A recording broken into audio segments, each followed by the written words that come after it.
Lovely people, this is the last episode of Burning Arrow Deadeye, a fresh SSF run, and I'm happy to report I've created, well, a bit of a monster. This experiment was meticulously recorded and registered, and in this video you will witness its creation. Grab yourself a drink, it's time for some Path of Exile 1, serious SSF grinding. Let's dive in.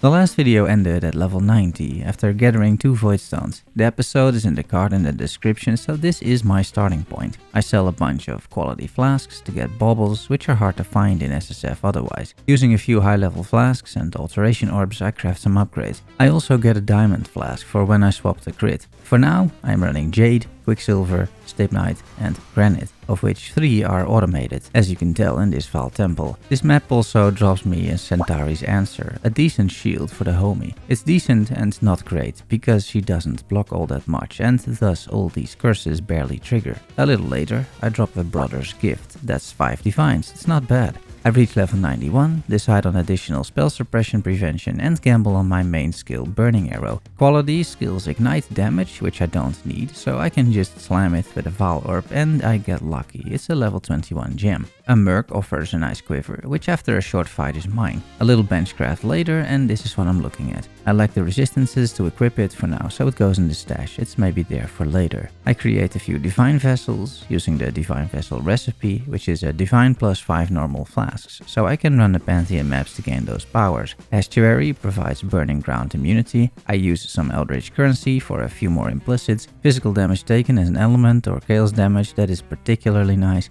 I kill a Synthesis boss and drop a Cortex plus a useless ring. This is a pretty decent dual, double crit chance and elemental resistances, it will come in handy later. I automate my final flask, the granite one, drop another raw divine, spam some more eldritch currency, this time fishing for action speed. I drop a Harry's Truth, which is a great amulet, but I don't see a way to fit that into the build as I need my attributes and resistances and it is time for some bossing.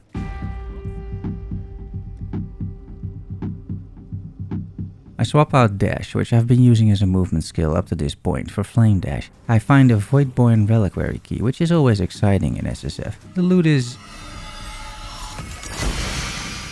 well, something that could be amazing, but it is the Anima Stone. I drop a Corrupted 6 link, these start dropping a lot at this point. I run another Black Star, hoping to get her ring, but I get nothing. I identify a pretty amazing Majestic Belt, and after some socketing and coloring, crafting life and using Eldritch currency, this is a big upgrade. Then an Abyss takes me underground to Ulamon, and this is the moment I realize this character isn't gonna go anywhere with regards to bossing, and that's an understatement. Rarely have I done this little damage to this boss. This is a complete disaster and I decide to just log out. Fortunately, League mechanics like Blight I tackle a lot better, you might think, as you can see over here.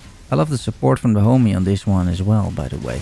Well, better you than me. I get what I came for, but this is all rather painful. In fact, the build as a whole is hitting a wall. Map clear is okay, but as soon as monsters have any life modifiers, do some damage or are bosses, I'm basically screwed. For now, I decided to just complete Atlas bonuses, get character power on the Atlas tree, farm some resources, and in the meantime think of a plan. And that plan is to swap to a crit setup.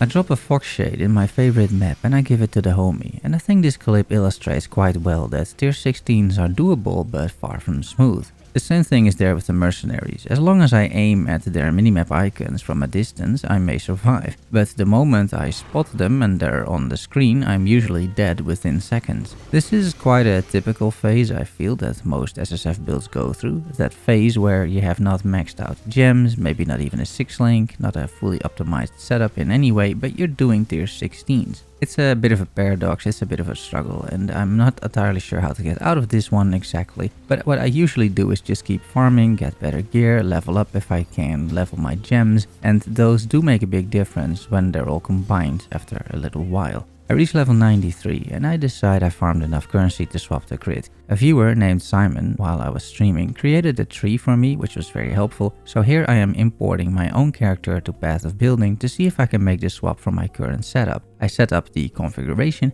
to get an idea of my current DPS, and after setting my combined DPS, it adds up to about 880,000, which I feel is quite accurate. I then swap my gems around, starting with Burning Arrow. It gets both crit chance and crit multiplier support gems, plus Inspiration, Trinity, the Burning Arrow skill gem itself, and then Mirage Archer. I keep swapping between the PoB of Simon and my own PoB to see if I can recreate it without breaking something, and I rather do that in PoB than in-game. I have enough regrets and gold for one respec, but if I mess this up I cannot go back, so no pressure. I also import a few items that I already have in-game in my path of building, such as my crit flask and the new body armor that I need. This way I can anticipate any issues with attributes or resistances. Eventually I managed to get a very similar percentage of crit chance and crit multiplier as Simon had. I double check the calculations tab to ensure that Trinity still procs from using my main skill, which according to PoB it does. I fix all the warnings that the PoB throws at me, simulate a few bench crafts on gear to make sure I stay resistance capped, and after about half an hour of tinkering and double checking I return to the game. It is finally time to make this swap, using almost all my regret orbs. Now I keep swapping between my own PoB and the game, to ensure I don't miss anything, and this is a rather scary process actually. It is easy to miss something, and I'm not super experienced with any of this, let alone with bow crit builds. This might be a super cookie cutter tree, but this is just not something I play all that much. I respec the whole passive tree, that seems fine, and now it is time to equip my new 6 link with 3 blue sockets, 2 greens and 1 red. That is the best I can do on a pure evasion chest. I slot in all my planned support gems, and in the gloves I use Frenzy, Mana Forged, Culling Strike and Power Charge on crit for power charge generation. I execute my simulated benchcraft in game, thereby fixing a few resistances, and as you can see those are all covered. My diamond flask goes in, that is an essential component. I slam my jewel that I got before, but I don't hit anything good, and that means it is time for a small test run. My DPS went from 880,000 to 1.25 million, which is still not great, but it is about 40% more damage from simply swapping to crit. After loading the first map, after an hour of respecking in total, it does feel indeed better. I am still squishy, that didn't change. My effective health is still low and physical damage mitigation basically non-existent, but damage-wise the build does feel a lot better, and I know it will be easier to scale from here on. You can see this already on the tier 16 map boss. He goes down quite smoothly. Most of all, I'm happy the build swap turns out as expected and I didn't brick anything, so my PoB skills were sufficient as it turns out. Those fiends are getting too close to my pump. My journey continues, as they say, by using more Eldritch currency. Reduced shock effect, that's not bad. I have that on a flask as well. I get my old chest again, benchcraft 3 blues over there, and I get this as the outcome. And I decide to slot in elemental damage with attacks. I gamble some bows while I'm at it, and this one isn't bad. However, this spine bow, that's even better with a high crit chance, and after comparing it with yet another bow, this one takes the cake, as they say. At least I think they do. This is an amazing bow with attack speed, a ton of flat elemental damage, crit chance. For SSF, I am quite happy with this one. I unlock more Atlas trees and use one of them to farm some legions to get more 6-lings using the Geomancer's incubators. Next to that, using the same Atlas tree, I decide to start delving for at least 2 reasons. First, it's good experience and relatively safe if you stay around 150 to 200 depth. Second, it drops many great items for the homie, like this chest with an additional curse. Or this, which isn't delve specific, but still it's an improvement for the homie, increased aura effect. Speaking of the homie, here is a Shaper's Seed, which is just great, mana and life regen. I slam the bow, hoping for crit multi, but I get dexterity. I do more delve, and you may have noticed in this or previous clips, my Trinity stopped working. I fixed that by replacing elemental damage with attacks with volatility, which spreads out the damage ranges, meaning Trinity has a much easier time proccing. I reach level 94, corrupt a Wake of Destruction, hoping to hit a nice implicit for the homie, but I don't. I drop more Geomancer's incubators, grab a decent amulet from a merc, run some Harbinger, which I think is just good fun. I even start unlocking Heist, getting all the rogues and leveling them up for the last time, as 3.27 will not require any of this. Drop and corrupt another Shaper's Seed with a nice result. My Incubator procs, but it is a bad base for me, and the map boss drops an Eye of Malice, which is great on the homie, assuming I can get enemy resistances to negative values. Because that increased line over there also increases the negative value, so as long as the enemy has negative resistances, this helmet increases those negativity even more. While inspecting the item, I die to a tornado because of course I do. Well, a better you than me. The homie keeps insulting me, but I love her anyway, so she gets the item.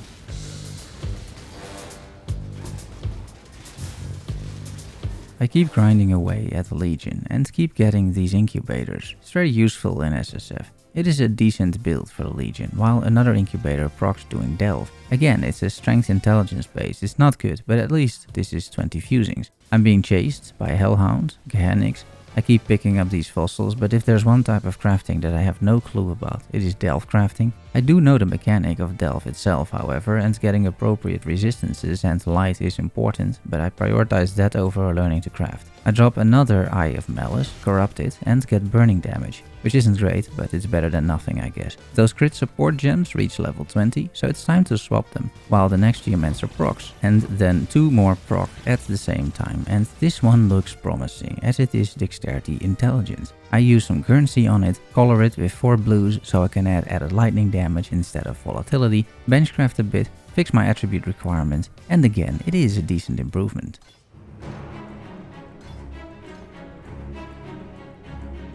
I feel it is time for some Maven boss rushing, hoping to get some awakened support gems and simply unlock the Maven fight itself. So it is time to spec the Atlas accordingly. This one looks fine to me. This character isn't a great bosser, but I feel with all the upgrades I've been gathering lately I can do it, and this synthesis boss dies. It takes some time and plenty of buffs, but it is doable.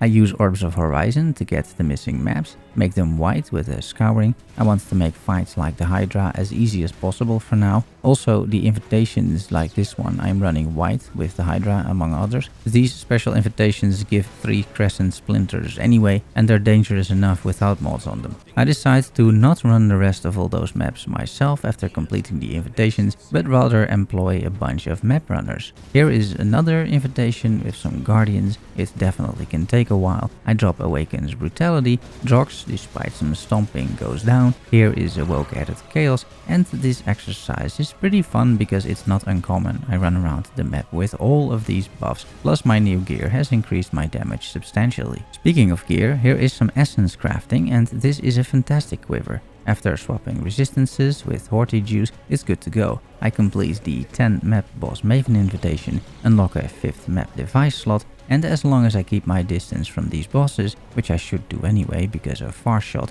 I'm usually fine. I get an Ash Collar for the homie. This covers enemies in Ash, which is a big damage multiplier. I do the Elder Slayer invite. This isn't easy, but I do make it out. I find the Putrid Cloister from a Kirak mission and complete it. That's yet another bonus point for the Atlas for me. The map runners have returned, bringing valuable fragments and gear, and even a sacred crystallized life force.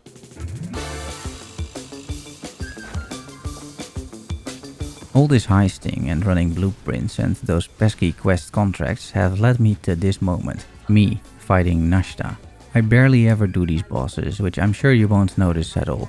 The reason I'm here is because I want the Fledgling. And the reason I want that is because someone in chat kept saying it's good. So after a few days and a metric ton of heist grinding, I finally arrive at the boss. Let's see how I do, shall we? First of all, I'm not doing much damage, it seems. I'm not sure why. Tier 16 map bosses go down without too many issues. This one seems super tough. But not only do I do no damage, she does a lot of damage and I die. I try to cheese the fight from the bridge, which doesn't work, and I die again.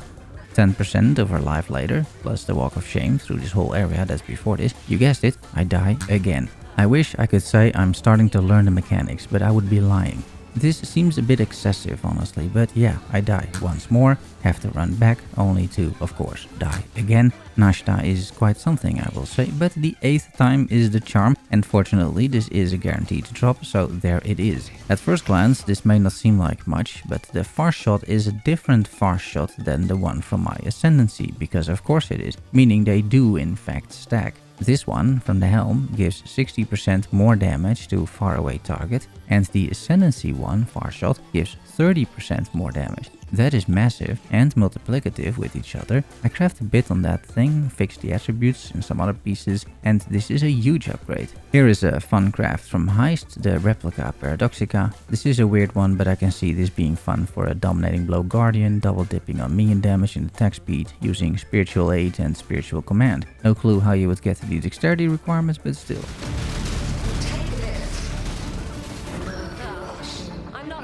I gathered enough pieces, it is time to show my might and superiority and take on the Maven. It's a pretty rough fight for a fresh SSF start character, especially for a deadeye I feel. Single target damage has improved significantly. I probably do around 3 to 4 million DPS at this point, but that's assuming I can stand still and just attack. In many cases, you can do that. In this case, however, you can't, due to the constant barrage of attacks, balls, crown degeneration, several phases, memory games, and that kind of thing. This fight is absolutely amazing, but mechanically quite challenging. I make some dumb mistakes in the first few phases, and because I don't have much life, I die a few times. I also get pretty unlucky with some of the bosses in the brain phase. What is by far the most difficult, however, is the last phase with the Maven beams. I can complete the memory games fairly consistently, but I struggle doing damage, aiming, figuring out where she is during all of this time, and whenever I get hit by a beam, it is basically game over. I get incredibly close. This is a super tense fight, and I am sure I could have done it if I paid a bit more attention,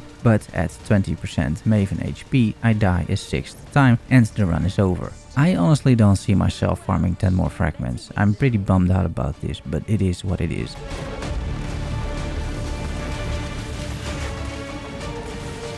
I don't want to give up just yet, however. I do and complete a single tier 17 map, the easiest one, to unlock the 6th map device slot. Despite the Maven being a failure, I know other bosses are significantly easier, such as Cirrus. I quite enjoy this fight, and the last phase, just as with the Maven, is the hardest for sure. I die only once, however, the rest is smooth sailing, and after 4.5 minutes he dies. I complete a challenge while I'm at it, I get an Awakener's Orb even, and I decide it is time to take on more pinnacle content. Now, the Elder, an old, fairly easy fight, as long as you kill the poop creatures that are pooping all over the place, leaving permanent dots. This is very smooth, a 2-minute fight. I even get a prismatic jewel, and it's a pretty decent jewel, just not from my build, and all in all I would say this went well. Up next, the Cortex, where as you can see I don't do exactly massive damage or anything, but it is serviceable, and once I get a bit of uptime the health bars of bosses start melting. I'm hoping for a Bottled Faith, but instead I get the Garb of the Ephemeral, which is a beautiful piece for the homie and it's super rare. This thing on her makes me crit immune plus freeze and chill immune. It's a great find.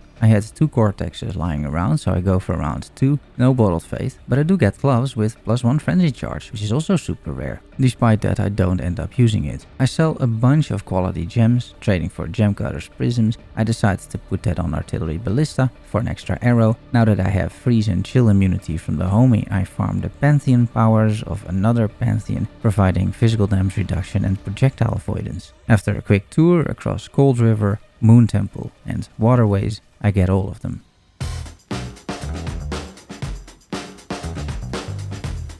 Here is my new juicing tree, and mapping usually feels like this. This build is definitely going places, but it is mostly a mapper still.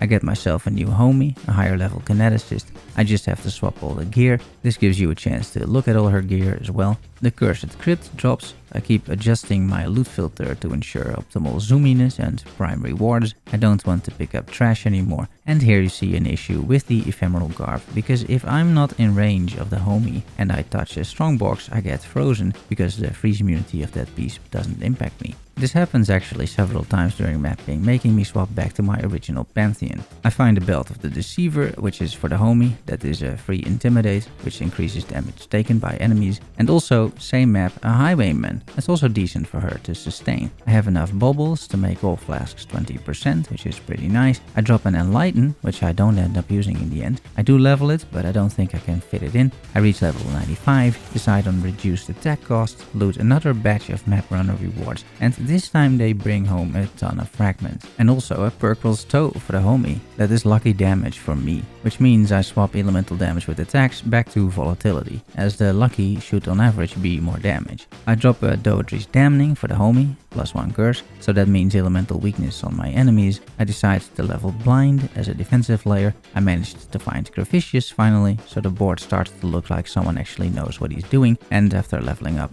blind support, I put it on my Mana Forged Frenzy setup and it works quite well. By the way, those safe house runs led to nothing, so I'm not covering that any longer.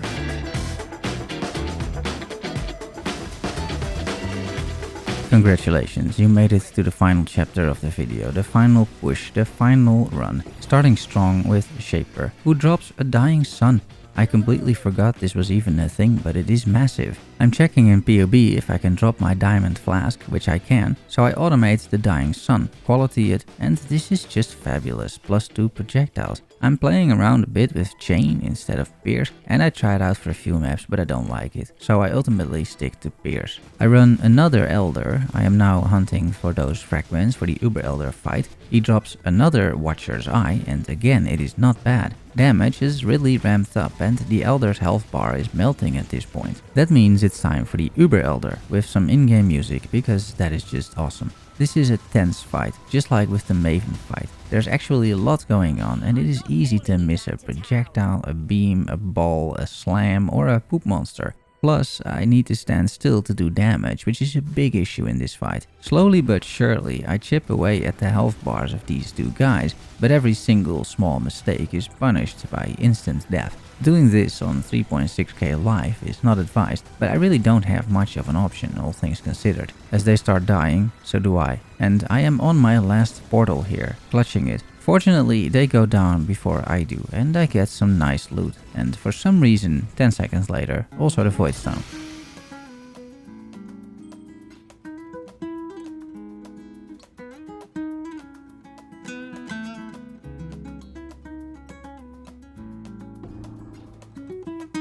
That's number 3. I then decide, for no apparent reason other than that I have the materials, to run a 5-way Legion. I've been farming Legion quite a bit. I'm just going through whatever stuff I collected in the stash and I take on the content just to see how the build performs in different situations. And this one, it performs actually quite well. I make about 3 full rounds and here's the loot.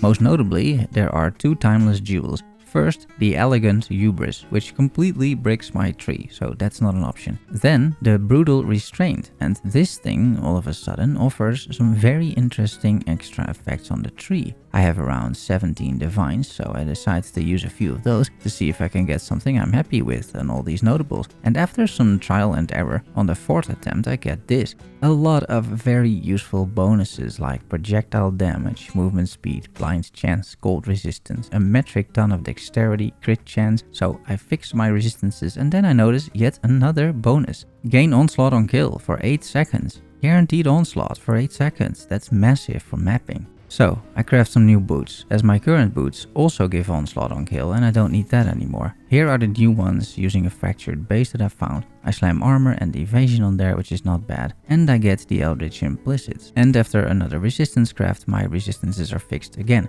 I can now allocate these 3 points for effectively permanent onslaught. Then I buy some fusings from the vendor. I now have 1500, so I can benchcraft my bow into a 6-link, plus I craft the max roll attack speed using 2 more Exalted Orbs. I decided to also put in crit support gems into the artillery ballista, plus calling, and I go with hypothermia because there's already quality to it. It's fine, it's good damage, it's not the min-max thing to do, but it's good. And 4 ballistas like this actually do around 1.6 million DPS according to PoE, and also according to my experience. This is quite consistent DPS as well, as you can just place these and they keep firing automatically. There's one thing that bothers me about this run, and that is that I failed the Maven. With all this power, I think I can defeat her, so I start farming invitations once more. For reference, here is some Veritania damage.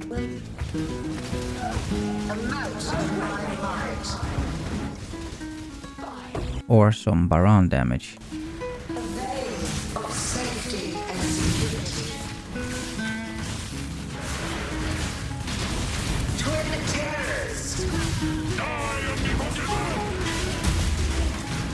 Here is a full Minotaur run, so you can get an idea what the build plays like with all these tier 16 mods, no shrines at the start, so this is just a vanilla character, and how much damage I'm doing at this point. It really feels like after many hours, all of the puzzle pieces start falling into place, that's for sure. I do die twice on the Minotaur itself, because I can't see what he's doing, and I have very little physical damage reduction, but it is a fair overview, I think, of what the build is capable of. Tons of damage, and it's still super squishy. I guess that's just a classic deadeye. The fun thing is though, when you're all juiced up, high on the shrine sauce and packed with energy, this character becomes just a super interesting, super fast, zoomy character, and it's not that often in SSF I end up in a place like this with my characters, zooming around and just killing everything off screen. And similarly, if you don't kill something off screen, it will kill you, so yeah, you better kill these things off screen. I gathered enough fragments to attempt the Maven once more, and here is how that goes. Here is some brain damage, for example, and even all my lifetime drinking hasn't resulted in this much brain damage. During the Maven phase, the 4-6 linked ballistas are chipping away at her health, even when I'm dodging mechanics, so the fight feels quite smooth. Once I have a bit of time to join and actually shoot some projectiles, even the Maven's health bar isn't safe anymore against some serious melting, and while I'm sure you have seen more damage than this, I am quite satisfied. I'm cutting it fairly close here with my health bar just before the memory game starts. I still have a memory, it seems. And after that little mini game and avoiding the beams, she finally goes down. I haven't even died once this run. It's a 4th Voidstone. Hopefully people can appreciate that effort, and yeah, it's time for some more mapping simply to enjoy the monster I created and maybe even get some more upgrades, who knows. In a map, I drop a Wind Scream for an additional curse. That's for the homie. I drop a Reliquary Voidborn key. I get out all my unique gloves and I start corrupting them, hoping to hit a useful curse for the homie, as she now can have 3 of them. I do hit an elemental weakness, which isn't bad, but I also hit temporal chains, and I like that a lot more. That is a decent defensive layer while mapping, despite these curses only being level 1. It works well. On bosses and tougher enemies I apply Sniper's Mark, and the homie a level 23 or so elemental weakness plus a level 1 temporal chains. And that Voidborn key from before, it drops this.